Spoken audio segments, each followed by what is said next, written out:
Hey y'all, welcome back to Beercation Station.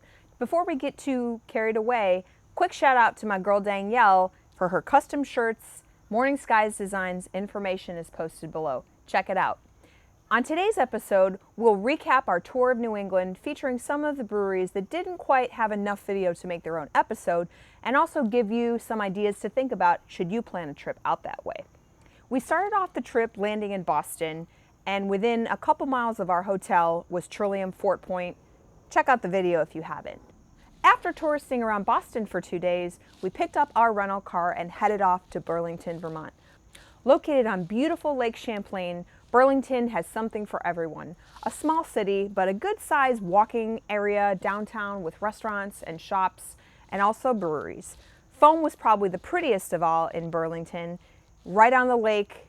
Great outdoor seating. Indoors had a good beer menu, nice ambiance, and of course playing some live funk and vinyl from vinyl, playing funk. That sounded dumb, didn't it? After a couple days in Burlington, we made our way east through what I think is called the Northeast Kingdom of Vermont. We made a quick stop at Alchemist, known as one of the originators of the New England IPA. Who could not go for a heady topper? Alchemist is more an in-and-out stop, not really designed to be somewhere you sit and drink. They only offer samples for pours, but they have plenty of canned goods to go. We then spent a day at Hill Farmstead, a couple hours, and if you know, you know, check out that video. Beautiful stop. Portland, Maine was probably my favorite stop of all three cities.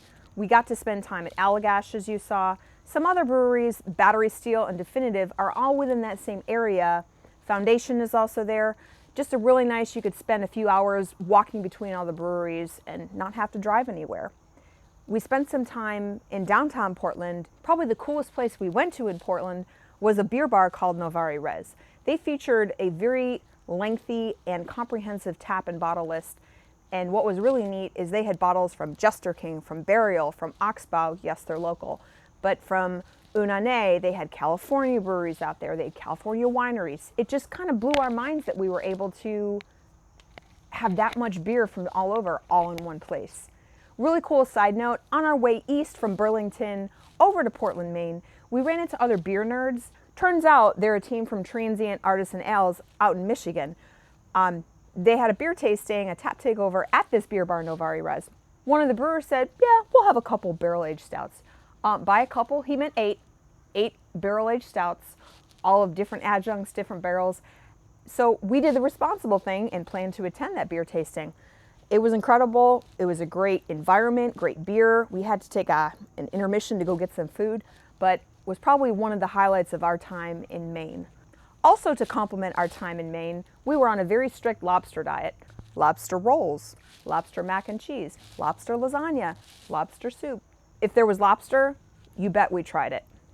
All in all, after that trip, we did take a quick stop at Barreled Souls. Cool spot, good beer, really easy to get in and out of if you're traveling from Portland down back to Boston. All in all, this wraps up our New England trip. Hopefully you've enjoyed coming along with us for a visit.